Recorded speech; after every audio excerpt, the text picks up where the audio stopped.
poco tiempo se desarrollaron algunas técnicas para paliar también las dificultades que algunas acciones humanas han provocado en nuestro planeta, y también se han promovido leyes para prevenir esas dificultades. Sabemos que esto ha traído algunos beneficios para la vida del ser humano, pero entendemos que es necesario un planteo más de fondo, no solo un planteo técnico y legislativo, sino también es necesaria una reflexión profunda, seria, en las cuestiones que están como trasfondo de motivación en el obrar de la persona humana, para generar un cambio en la cultura que tenga efectos duraderos, que tenga efectos a largo plazo. Y para esto entendemos que es necesario tener una concepción integral de la vida en el planeta. Y en este contexto, de una concepción integral de la vida en el planeta, la persona humana es fundamental, pero también la vida animal, que cumple un rol esencial por la semejanza de algunas especies con el ser humano, y también por el vínculo particular que el hombre ha tenido con algunas especies en particular a lo largo de toda la historia en las diferentes culturas. Entonces, aunque ya hay una toma de conciencia cada vez más generalizada sobre esta cuestión, vemos que también faltan ámbitos académicos de reflexión y de formación sobre esta temática, para que esta sensibilización, que ya está presente en casi todo el mundo, tenga también fundamentos sólidos, esté acompañada de una reflexión académica profunda. Bueno, y este proyecto, Bienestar Animal, Persona Humana y Cultura, está en esta línea.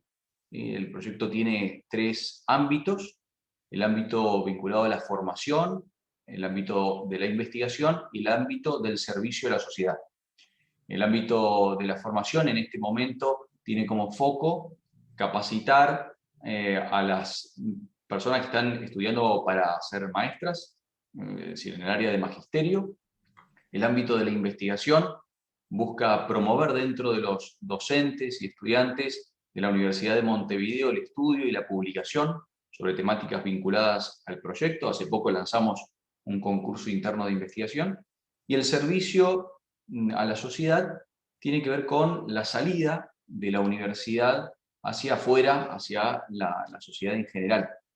Entendemos que la universidad no tiene que quedar encerrada entre sus paredes, sino que tiene que permear la cultura con su aporte, siempre desde su identidad, desde la identidad de una comunidad académica. Por lo tanto, el aporte que podemos hacer tiene que ver con la reflexión sobre los distintos temas, en este caso el que nos convoca, ¿no es cierto?, el bienestar animal, que es a lo que está enfocado nuestro proyecto. Y en este sentido, en la búsqueda de este aporte a la sociedad, invitamos al doctor Lucio Florio, que gentilmente aceptó compartir lo que viene reflexionando, pensando en los últimos años sobre la influencia de la acción humana en nuestro planeta, y cómo eso se vincula también con la vida animal. Pero, claro, Lucio tiene una mirada global del asunto que en este momento del proyecto nos viene muy bien, porque nos sirve para ubicar nuestra temática en una concepción amplia que atiende no solo el vínculo de la persona con el animal en la cultura, sino también toda la vida en nuestro planeta. Lo presento brevemente a Lucio, agradeciéndole su tiempo, su disponibilidad, su generosidad. Bueno, Lucio Florio realizó estudios de filosofía y teología en la Universidad Nacional de La Plata de Argentina y en el Instituto San José de La Plata. Completó los estudios teológicos en la Università San Tommaso d'Aquino en Roma y en la Universidad Católica Argentina, donde se doctoró en teología.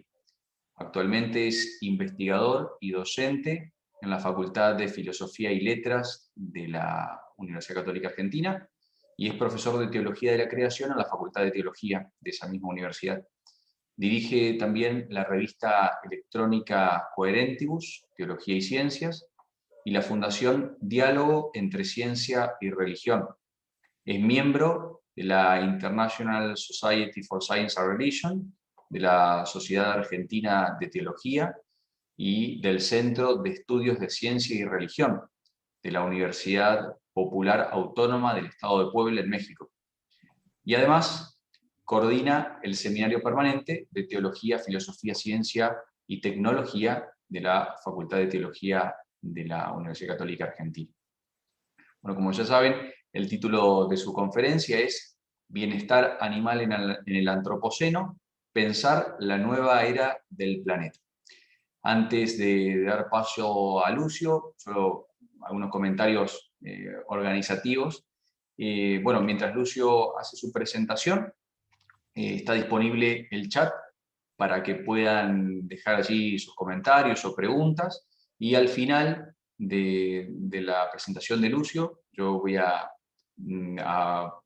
leer las preguntas y comentarios que hayan puesto durante la charla. Planificamos una hora aproximadamente en total entre la charla y las preguntas y respuestas, como para que puedan hacerse una idea un poco de los tiempos. Y después, como siempre, en este tipo de actividades agradecemos mantener silenciado el micrófono para que se pueda escuchar muy bien. Bueno, gracias Lucio nuevamente. Te doy paso entonces para compartirnos lo que has estado pensando. Bueno, buenas tardes a todos. Muchas gracias, Pablo, por la invitación a la Universidad de Montevideo, a las autoridades. Este es un espacio que se aprecia, como poder dialogar de orilla a orilla, de alguna manera. Yo estoy en La Plata, en los días claros, desde el río se puede llegar a ver la otra orilla. Bueno, yo voy a utilizar una serie de imágenes un poco para hacerlo más con mayor visual. Pero bueno, antes de todo quería introducir diciendo que bueno, el concepto de bienestar animal está bastante acotado en principio, en un primer momento, o así nació, con el campo del cuidado de los animales, sobre todo más cercanos, domésticos o de producción animal. Y sin embargo, bueno, obviamente como hace el grupo de trabajo que ustedes llevan adelante, conviene siempre abrirlo a un campo semántico más amplio de los animales en general. En ese contexto yo lo que voy a tratar de hacer es ir un poco en diagonal, ampliando un poco la mirada hacia un intento de relacionar el mundo animal con el mundo humano en el contexto del tiempo que nos toca vivir, que se ha dado en llamar el antropoceno, y voy a explicar por qué, pero que obviamente significa una nueva relación, un nuevo vínculo entre el mundo animal, el mundo biológico en general, y el mundo humano. Eh, bueno, voy un poco a compartir pantalla.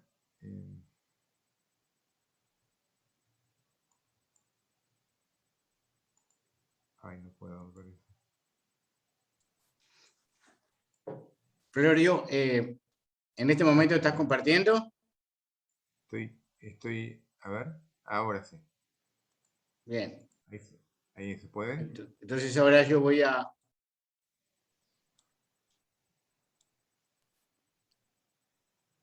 A ver, en este momento yo creo que podés compartir la pantalla. Le hago de nuevo. Sí, a ver. Bueno.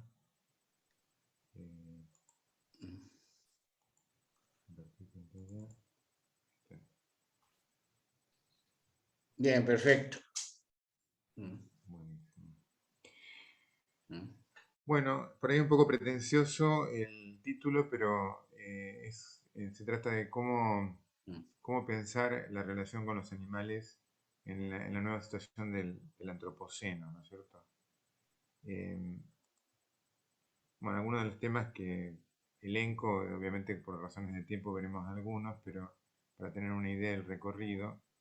De todas formas, lo que interesa es conectar la historia de la vida con el antropoceno, ver el antropoceno como una nueva era geológica, así lo plantean los geólogos, y eso permite tener una mirada más distante. Estamos hablando del planeta, el planeta vive una nueva etapa como, como parte de su historia, que precisamente se llama antropoceno porque una de sus especies, el Homo sapiens, el hombre, el ser humano, interviene directamente en el conjunto de las relaciones físico-químicas, climáticas, biológicas del planeta, el suelo, modificando el planeta. Entonces, de alguna forma, la visión en diagonal del antropoceno nos permite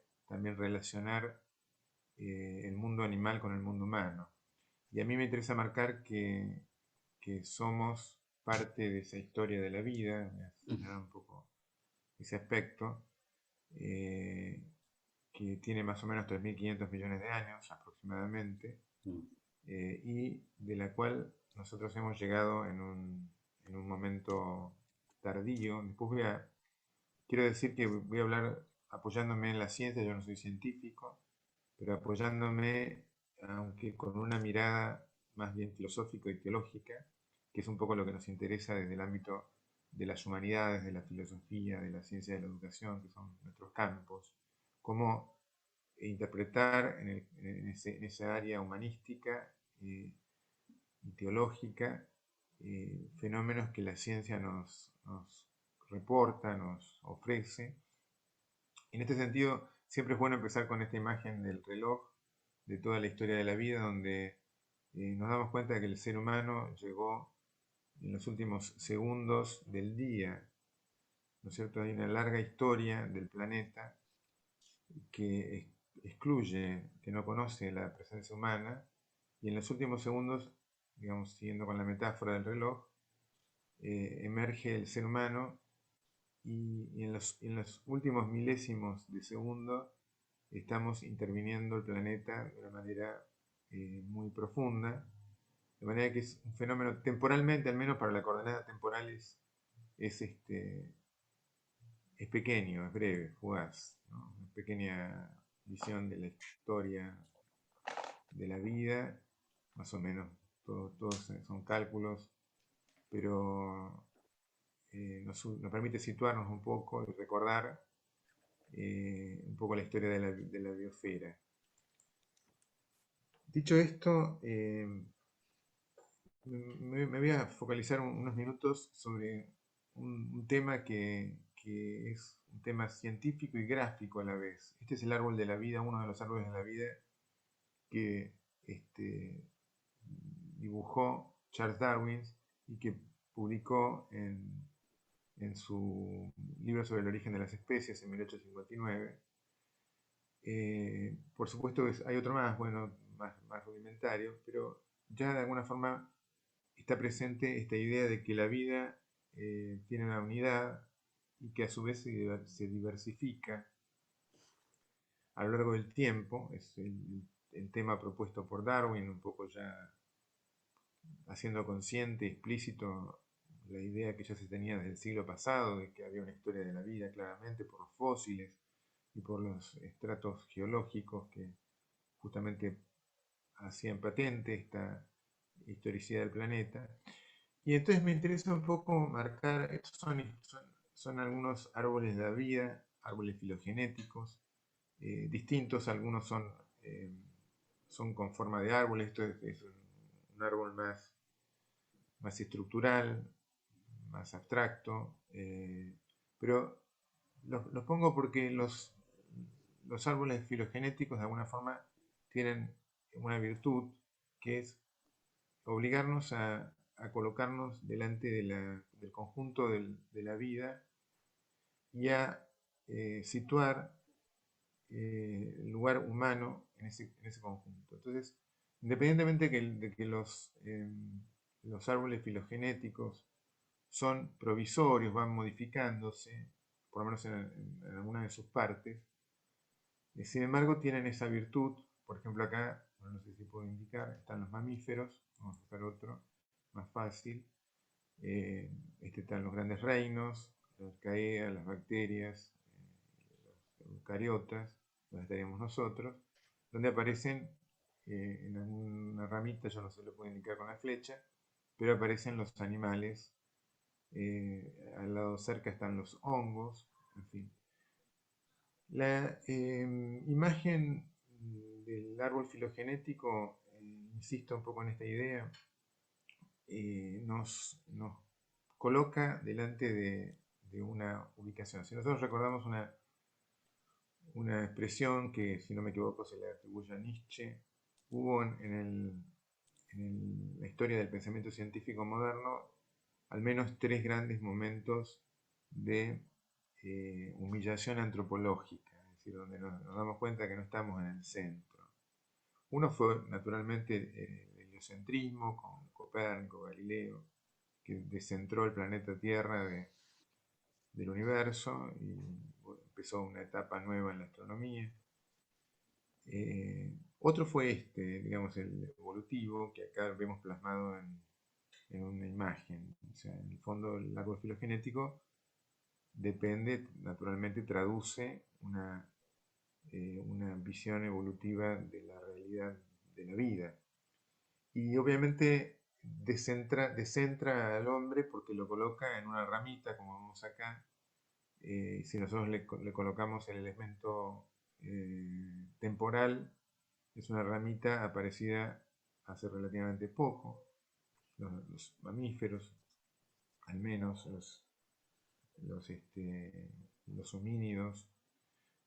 Bueno, entonces con lo cual este tipo de visión nos exige, por un lado, descentrar al hombre, pero por otro lado también reconectarlo con el resto de los seres vivos. Vemos claramente, si admitimos el hecho evolutivo, más allá de las teorías que podemos discutir, pero sí como hecho evolutivo, que lo humano está en el conjunto de esta vida una y diversa, y que está absolutamente relacionado, interrelacionado con ella. Recientemente, porque también se explica que no todo pasa por una selección lineal, en lugar de árboles se hacen también redes o bosques. Son distintas formas, pero vuelven con la misma idea. Aquí vemos dentro del mundo de los eucariotas a los seres humanos como una rama más, con una perspectiva también temporal. ¿Qué son estos árboles filogenéticos? Bueno, son algo por un lado muy complejo y muy simple. Por un lado lo vemos así y nos parece muy simple, pero detrás hay obviamente observaciones de todo tipo, genéticas, comparativas, fisiológicas, etc., ¿no? Paleontológicas. Hay múltiples estudios que van convergiendo en la elaboración de un árbol filogenético que después se traduce en una imagen como la que vemos, que nos resulta muy sencilla y muy intuitiva, pero que presupone justamente un aparato científico muy profundo y muy rico, porque para cada una de las ramitas se necesitan miles de estudios, ¿no es cierto?, de discusiones, etcétera, ¿no?, que hoy están un poco avalados, confirmados en algunos casos o no confirmados por los estudios genéticos. Pero bueno, estos son otros árboles. Este es digamos una imagen también con elementos de árbol filogenético, pero que incluye la historia, y me parece interesante incluir porque a pesar de que es bastante selectivo, no aparece todo, sin embargo, aparecen los grandes reinos y además aparece el factor temporal, ¿no es cierto? Y un tema que rescato para un comentario ulterior, que es el de las extinciones masivas, ¿no es cierto? La explosión cámbrica, por un lado, donde aparece la vida animal, y las 5 extinciones masivas. ¿Por qué las coloco? La última la conocemos un poco más por el cine y porque son los dinosaurios, ¿no es cierto?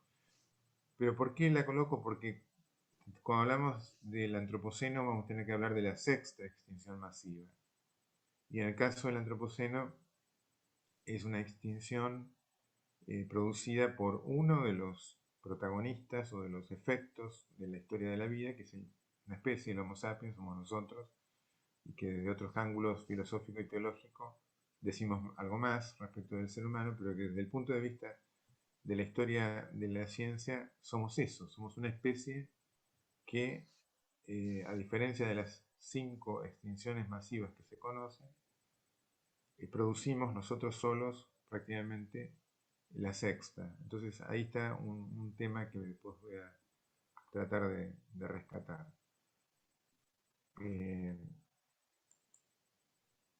Bueno, se pueden decir muchas cosas del árbol filogenético. Yo creo que yo tiro algunas ideas un poco generando interés, pero realmente es interesante para la filosofía también y para la teología el poder tener una visión intuitiva, imaginativa, semiótica, podemos decir, de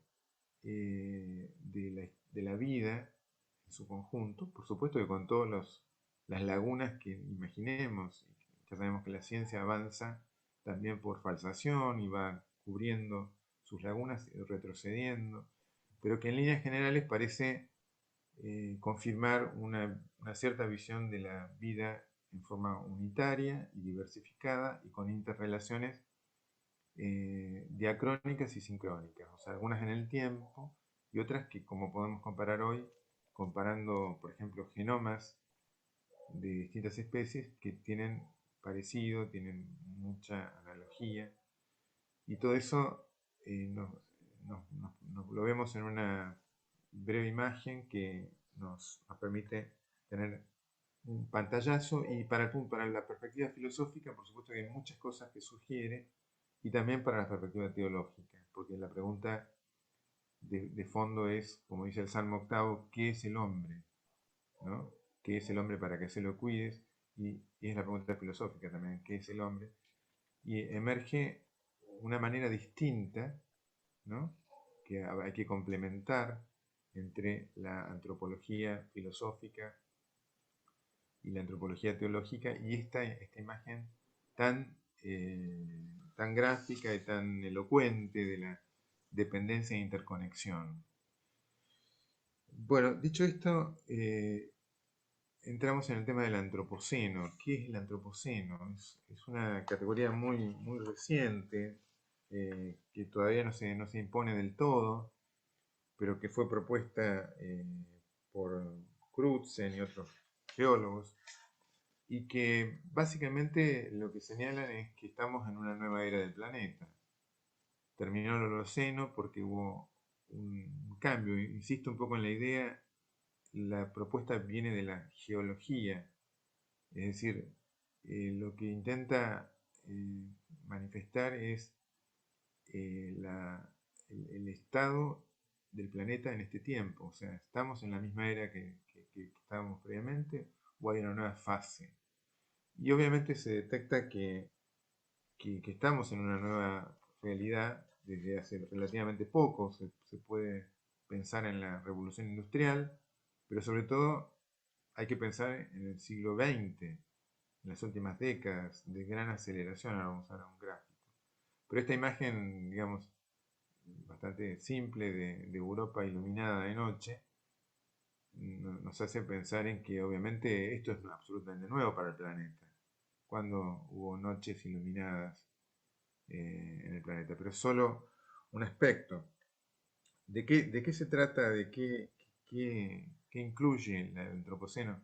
Y incluye una alteración de varios factores, por ejemplo el clima, independientemente de que podamos discutir algunos aspectos del cambio climático, es claro que está, y es claro que tiene parcialmente una base antrópica.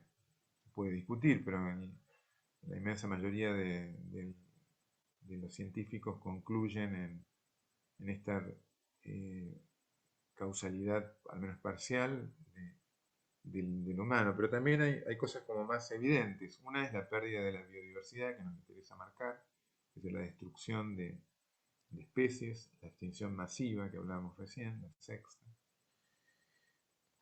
Otra es la contaminación de tierra, mar, aire, ¿no? Podemos imaginarnos la isla con el tamaño, creo que 2 o 3 veces el Uruguay, que hay en el Pacífico, una isla de plástico producido por el ser humano, para poner un ejemplo. La erosión y degradación de los suelos, la transformación radical de los ecosistemas, etc. Es decir, hay muchos factores que confluyen en esta, digamos, idea de que está el planeta viviendo una nueva etapa bastante activa, y esto justamente por acción humana.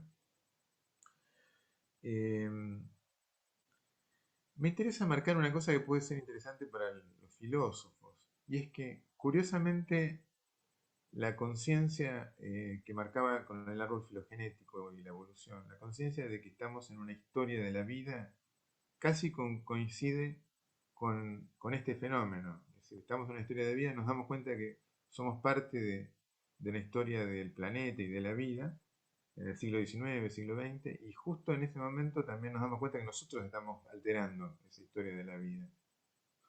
Que nosotros somos factores o agentes muy activos en la modificación de, por ejemplo, los bosques, los ecosistemas. Yo digo esto y en Argentina, en Córdoba, se están quemando campos ahora y se pierden cantidades de montes y de pájaros y de insectos, y cambia todo el rumbo. De manera que es interesante que esta conciencia de la historia común y evolutiva de las especies, de la biosfera en su conjunto, todo como una unidad, ¿no?, de la biosfera,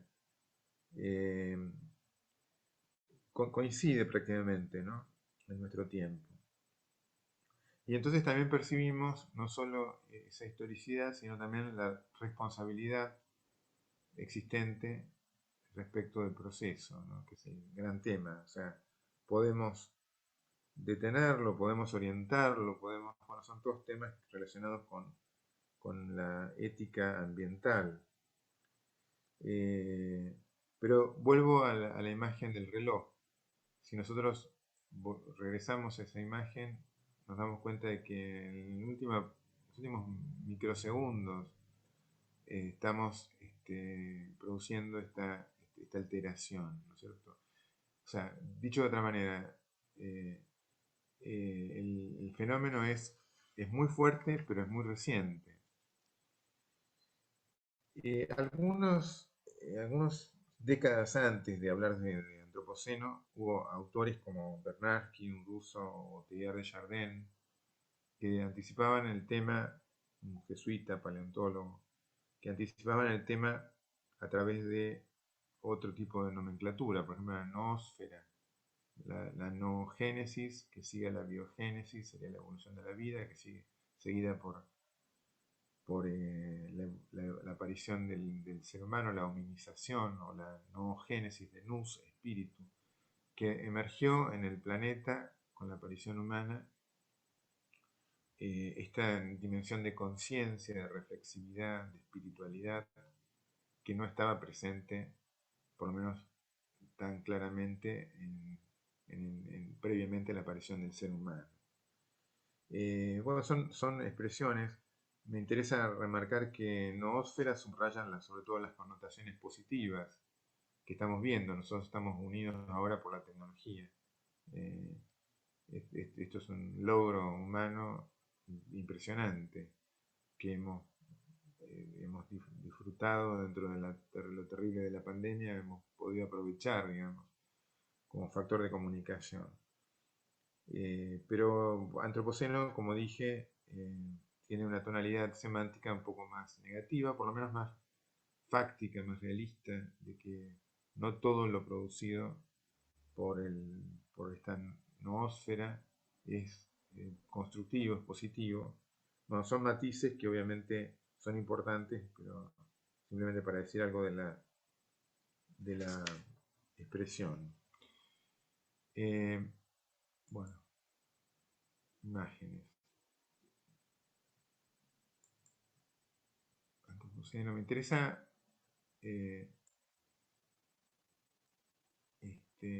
indicar que el,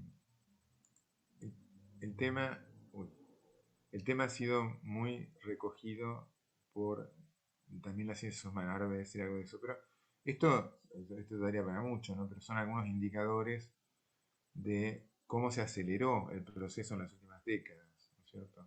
Por ejemplo, tomando algunos, el uso del agua, o el consumo de fertilizantes, o el agujero del ozono, o hasta la aparición de los McDonald's como ejemplo de manejo del consumo de carne, o el consumo de papel, etcétera, ¿no?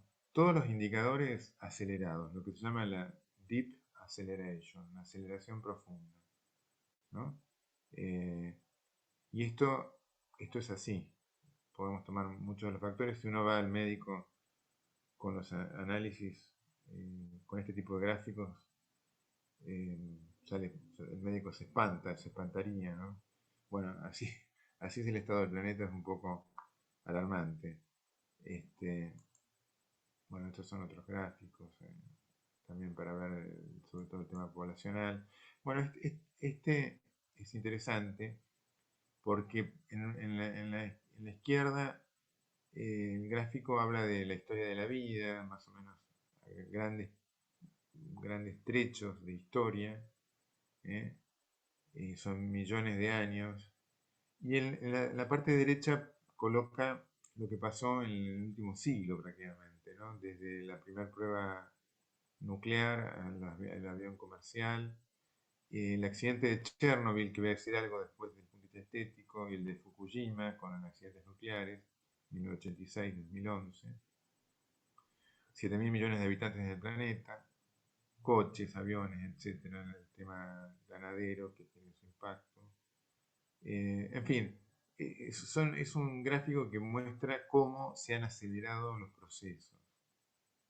Cómo en un siglo han pasado cosas, por supuesto, no son incomparables unos con otros. Acá estamos hablando de historia de especies, acá estamos hablando de hechos humanos, tecnológicos, científicos, etcétera, pero con un gran impacto sobre el planeta. Bueno, esto es un estudio sobre las extinciones. Hay varias fundaciones, esta es una que estudia la cuestión de la extinción de las especies, y en sus estudios más o menos vio que el 40% de los anfibios, el 26% de los mamíferos, el 34% de las coníferas y el 14% de las aves del estudio, del campo de estudio de ellos, estaban en peligro de extinción.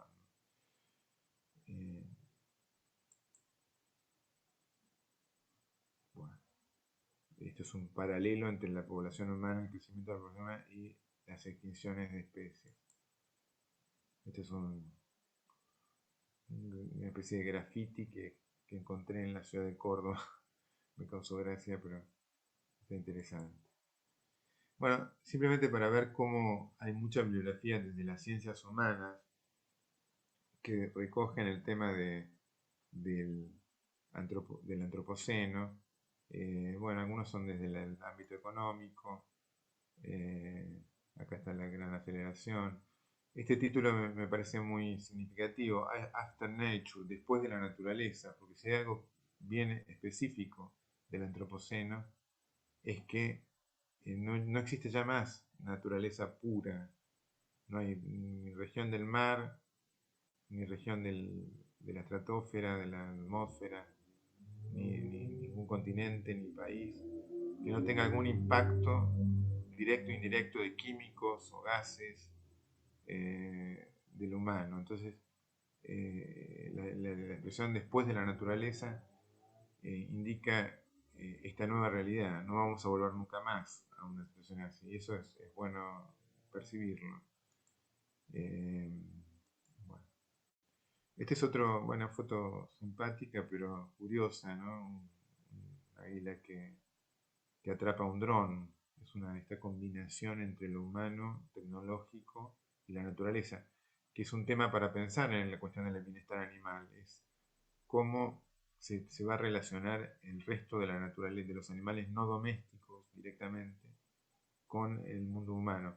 Hemos tenido alguna experiencia en la pandemia con el regreso de animales a lugares donde no se lo veían. Acá en La Plata fue muy curioso, apareció en enero un zorro colorado en el centro de la ciudad, caminando, le sacaron una foto.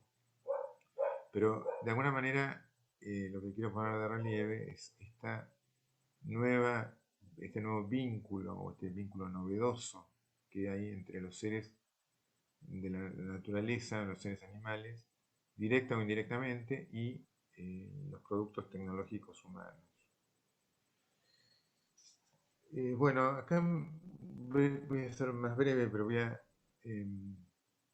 estas son las tortugas empetroladas aquí en La Plata, ¿no? Me gustaría decir algo de cómo es una facultad de humanidades, algo también desde el ángulo de la estética, y es que también la literatura, el cine, recogen esta nueva realidad, ¿no es cierto? La realidad del antropoceno, de los aspectos negativos y positivos también, ¿no? Pero generalmente de los distópicos, es más común. Insisto, antropoceno no necesariamente es todo sinónimo a negativo, pero sí se marca un poco los efectos negativos del planeta. Esta es una foto de Chernobyl, después de la explosión de 1986, una ciudad que quedó vacía, bueno, muchos murieron después también con el efecto de las radiaciones. Y hay una obra de una premio Nobel que se llama Alexievich, Svetlana Alexievich, bielorrusa, fue premio Nobel hace unos años, que se llama Crónicas de Chernobyl, y ella describe, es una especie entre periodista y escritora, pero es una recolección de testimonios, y después escribe una obra maravillosa, realmente impresionante, con una especie de visión lírica, dramática, rusa. Y entonces, por ejemplo, simplemente para tener una idea, Pablo, me decís con el tiempo, ¿no? Por favor. Fíjense, es muy interesante, porque lo que plantea es que, claro, fue un accidente nuclear, y los efectos del accidente no se veían, la radiación no se veía, las plantas seguían creciendo, por ahí algunos animales se morían, pero el resto seguía. Es decir, era un ataque invisible, ¿no es cierto? Entonces, dice uno de los personajes, el hombre se vio sorprendido y no estaba preparado para esto. No estaba preparado como especie biológica, pues no funcionaba todo su instrumental natural, los sensores diseñados para ver, oír, palpar, los sentidos ya no servían para nada. Los ojos, los oídos y los dedos ya no servían. No podían servir, por cuanto que la radiación no se ve y no tiene olor ni sonido, es incorpórea. El mundo que nos rodeaba, antes amoldable y amistoso, ahora infundía pavor. La gente mayor, cuando se marchaba evacuada y aún sin saber que era para siempre, miraba al cielo y se decía: brilla el sol, no se ve ni humo ni gases, no se oyen disparos. ¿Qué tiene esto de guerra? En cambio, nos vemos obligados a convertirnos en refugiados.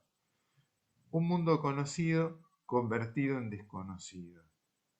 Esa para mí es la frase más sintética, ¿no? Es decir, cambió todo, aún sin cambiar, parecía, ¿no? Algo que se puede aplicar de muchas maneras a los paisajes de la nueva realidad. Yo pienso en los campos argentinos, donde antes había biodiversidad, ahora están sembrados con soja transgénica, que significa la desaparición de todos los insectos posibles, y las aves, por supuesto, en grandes extensiones de tierra. Es una nueva realidad, o sea, algo conocido es desconocido. Pongo ese ejemplo que se me viene a la mente, pero puede haber otros. Y esto está muy interesante del libro de Alexievich, porque hace referencia a las abejas. Salí por la mañana al jardín y noté que me faltaba algo. Cierto sonido familiar, no había ni una abeja. No se oía ni una abeja, ni una. ¿Qué es esto? ¿Qué pasa? Tampoco al segundo día levantaban el vuelo, ni al tercero. Luego nos informaban que en la central nuclear se había producido una avería y la central está aquí, al lado. Pero durante mucho tiempo no supimos nada. Las abejas se habían dado cuenta, pero nosotros no. Ahora, si noto algo raro, me fijaré en ellas. En ellas está la vida. ¿Eh? Las abejas como indicadores de la realidad nueva. ¿No? Bueno, es una imagen del antropoceno medio humorística.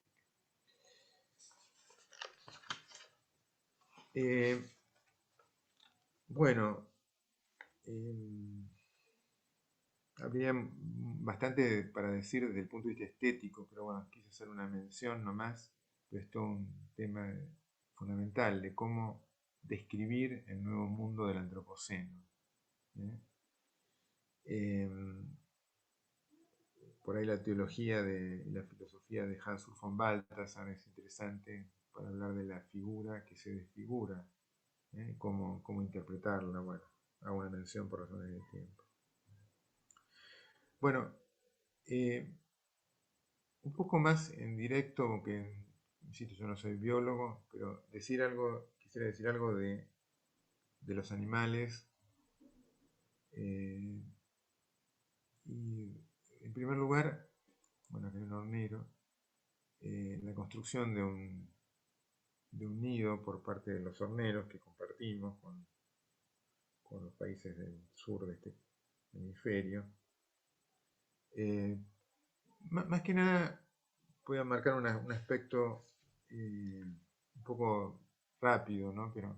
Y es que los animales sorprenden con su historia evolutiva tan impresionante, pero siguen sorprendiendo, a pesar de que cierta biología demasiado conductista, demasiado materialista o azarosa, fuerza un poco a hablar solamente en clave de selección natural, tomando un principio de la teoría evolutiva según Darwin.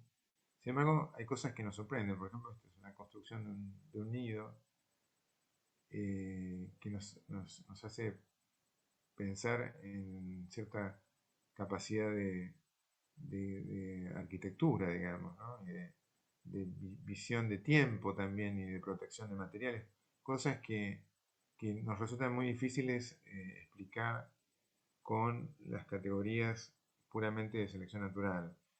No entro aquí en la polémica con el diseño inteligente o cosas por el estilo, pero sí me parece importante al momento de acercarnos así un poco fenomenológicamente al mundo animal, en su historia, en su presente, descubrir la complejidad que tiene, que no es tan fácil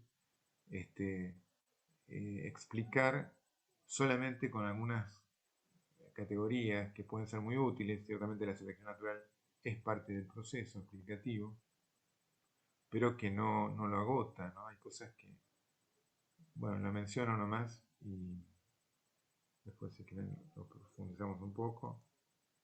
La telaraña. O también, justamente, acostumbrados al principio justamente de selección natural, hay que descubrir que en general los animales muchas veces trabajan o viven de manera eh, fraternal, me sale solidaria, pero no, sino relacional, como en este caso. Se habla, por ejemplo, de que en realidad somos holobiontes. Nosotros no existiríamos si en este momento no tuviésemos millones de bacterias que están trabajando en nuestro sistema digestivo, en nuestros intestinos.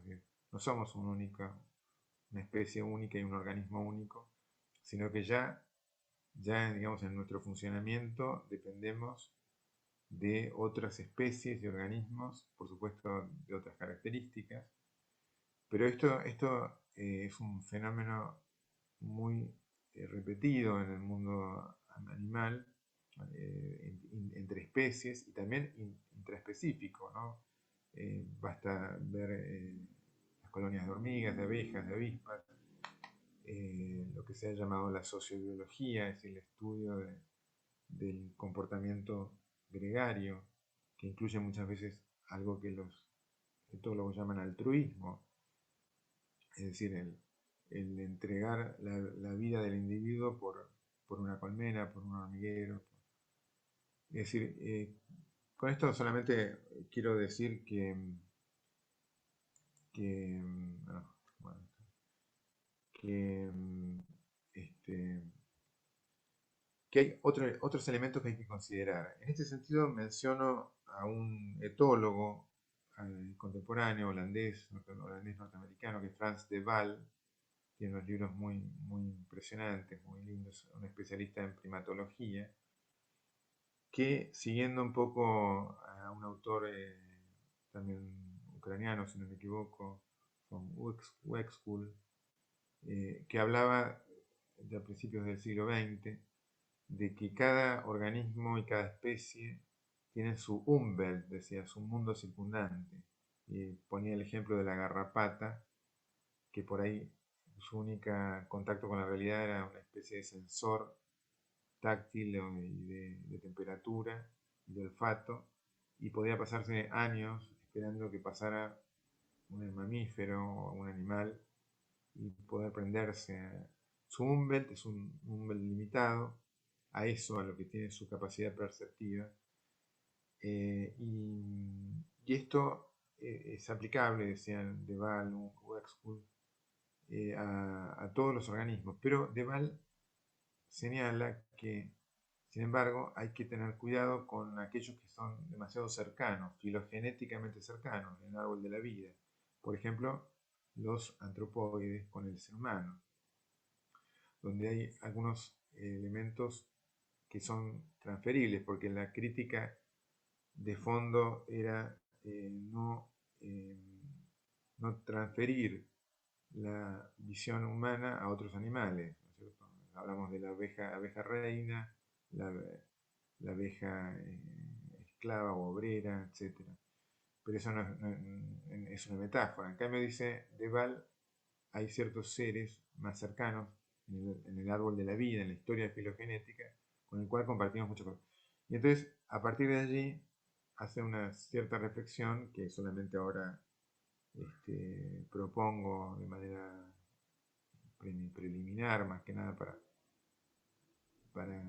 presentarla nomás, y es que ciertos animales tendrían también una conducta empática. ¿eh? Nosotros podemos cotejarnos, lo sabemos por nuestros animales domésticos, nuestras mascotas, pero hay otros que todavía tienen aparentemente más capacidad expresiva, más cercanía. Incluso De Waal habla de una cierta, esto para un trabajo filosófico, una cierta moralidad en ellos, porque hay conductas altruistas, explícitas. Bueno, todo eso lo demuestra con su trabajo de campo. Pero bueno, aquí lo menciono porque esto es parte también de la diversidad y de la diversidad dentro de la unidad biológica y de la historia filogenética. Hay una unidad de vida, pero es obvio que nosotros mantenemos una mayor cercanía con algunos más que con otros, por cuestiones evolutivas y obviamente de parentesco también genético. Y eso también es importante tenerlo presente en el tema del bienestar animal. Y relacionando temas, eh, el bienestar animal o la relación entre los seres vivos incluye, como hemos dicho, la selección natural, pero también incluye, como también vemos en la imagen que está presente ahora, la colaboración, ¿no es cierto? Es decir, son aspectos que están ya presentes en el mundo natural y que deberíamos tener también presente al momento de,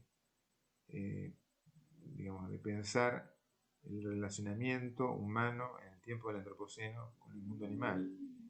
Porque si hay algo que es evidente, que cada vez estamos más cerca y ellos más dependientes de nosotros. Incluso pensemos que ya no hay posibilidad de reservas naturales absolutamente vírgenes o puras. Todo tiene que estar controlado, incluso la identificación hasta de las aves, de sus migraciones.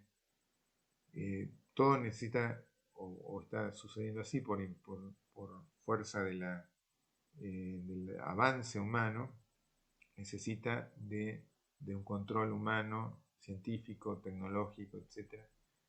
De manera que esto está relacionado con un punto que quería marcar, que a partir del Antropoceno ya no hay proceso autónomo para los seres vivos. O sea, por un lado siguen su curso natural y evolutivo, pero siempre lo van a hacer en relación directa o indirecta con el mundo humano.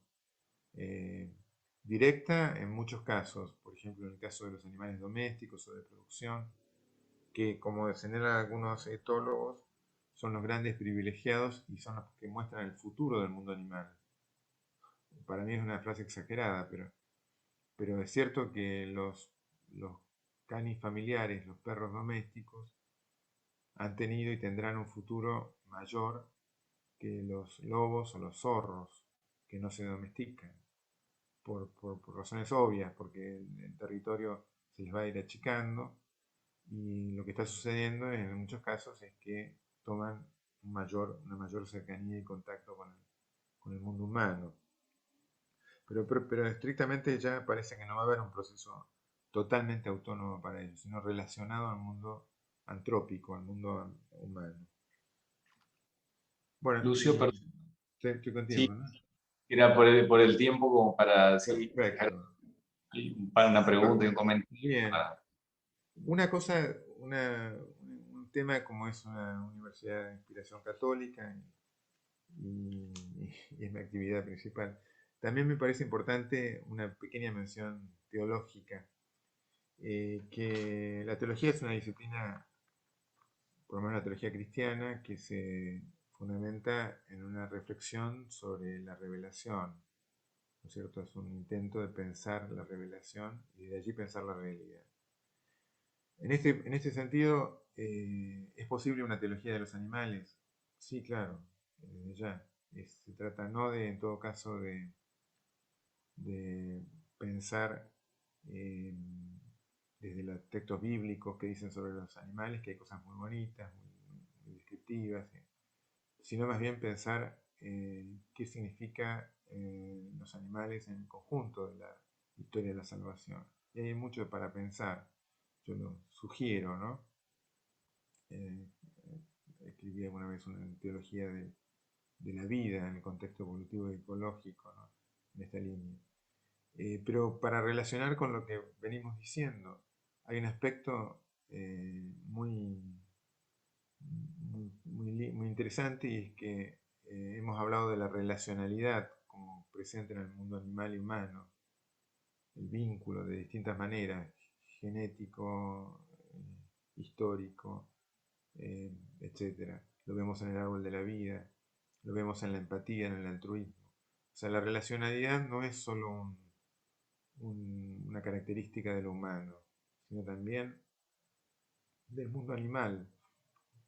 Y en ese sentido, la teología cristiana ofrece una visión desde una perspectiva trinitaria y relacional del mundo. Dios para el cristianismo es un Dios relacional, Padre, Hijo y Espíritu Santo. Acá tengo atrás mío el icono de Rublev, que es un icono famoso trinitario.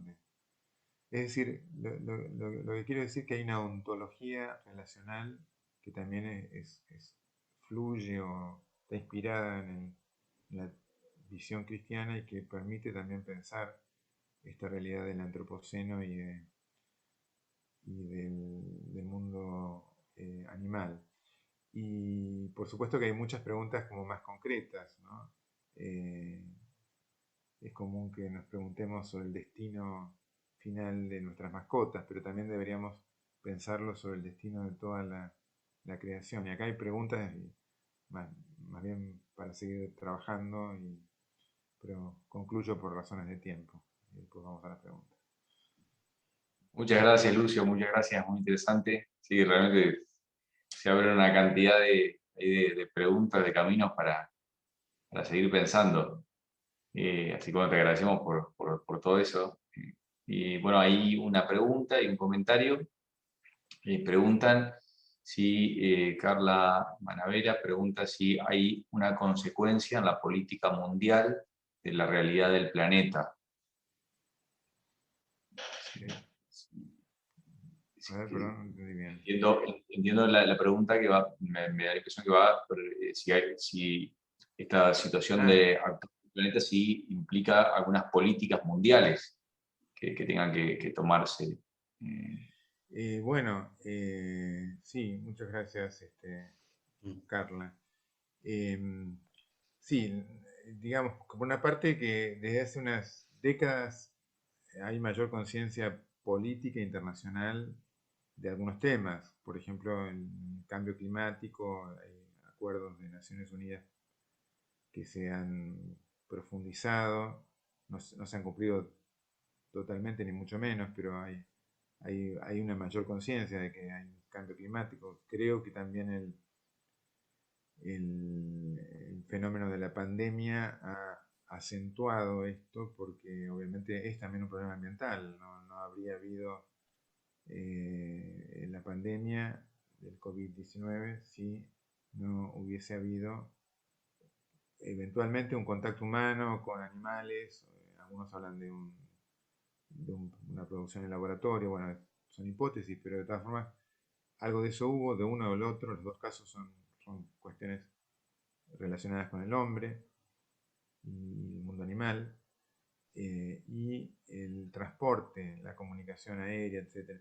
Es decir, la pandemia también aceleró algunas cosas. Lo que pasa es que los tiempos de la política internacional son muy largos, y además hay una gran dificultad digamos, de tomar decisiones a nivel económico, porque están los países más de mayor poderío que no lo quieren hacer por razones de decisión económica, y los que están más postergados no pueden, porque como no pueden o no encuentran la manera de hacer una transición entre sus economías centradas, por ejemplo, en hidrocarburos, o como es el caso nuestro, en producciones agrícolas con agroquímicos y genéticamente modificados que no son viables en el tiempo. O sea, Argentina es un caso muy concreto de una economía que depende de un modelo que no va a ser sustentable. Es un tema que además es muy difícil debatir porque la producción económica fundamental de un país que está en crisis económica. Y de manera que hay muchos elementos. Creo que a nivel como aspecto positivo, es que sí se ha avanzado en algunos terrenos. Ya es parte de la agenda internacional. Temas como el cambio climático, la biodiversidad han entrado, ¿no? Pero bueno, son procesos lentos, y probablemente algunos dicen no, no darían los tiempos, ¿no es cierto? Porque si aumenta que es un poco el límite que se puso el Acuerdo de París, si aumenta en más de 2 grados o 3 grados la temperatura para fin de siglo, entraríamos en un proceso irreversible. Entonces ese es el tema también, ¿no? Así que es todo un desafío, sí. Exacto. Buenísimo. Muchas gracias, Lucio. Y un comentario de Paula Duarte. Dice así: hace más de un siglo, Leopoldo Lugones incluyó en Las Fuerzas Extrañas la historia de Isur, un chimpancé que encuentra a la muerte cuando su amo decide, porque sí, dotarlo de la palabra. En otras palabras, no lo respeta como animal inteligente, pero no humano, y el resultado es fatal. Interesante el comentario de Paula. Sí, acá por ahí la historia de Lugones puede hacer pensar en la manipulación del mundo animal que estamos haciendo, de otra esfera, digamos, tecnológica. Digamos, y acá entra más en temas de ética animal y de bienestar animal más directo, ¿no? Pero por un lado, el uso de los animales con métodos no apropiados desde el punto de vista del respeto a los animales, eso se está avanzando bastante en producción animal. Pero después también probablemente haga pensar esta referencia a Lugones en este tipo de investigaciones que se hacen con los animales, ¿no? Sobre todo a nivel genético, que acá es donde estamos entrando en un mundo nuevo. Así que ahí sí, muy interesante la reflexión y alarmante o para seguir pensando. Bueno, muchas gracias, Lucio, muchas gracias Bien. por tu tiempo, por la reflexión. Gracias a todos por participar. Lamentablemente ya estamos un poco pasados de hora y no queremos abusar de la buena disponibilidad de todos, así que, bueno, seguiremos en contacto. Habrá otros encuentros, con Lucio seguiremos también en vínculo para seguir pensando sobre estas cuestiones. Nos invitamos a seguir conectados en el futuro para las próximas actividades que hagamos. Habrá cosas interesantes también por delante. Bueno, gracias a todos por conectarse. Muy bien. Muchas gracias a todos. Gracias, doctor Florio. Gracias a todos los participantes. Y bueno, esto es un comienzo de todo un proyecto y bueno, estamos muy contentos. Muchas gracias y buenas noches. Buenas noches, estén muy bien. Gracias. Muy bien. Gracias, Pablo.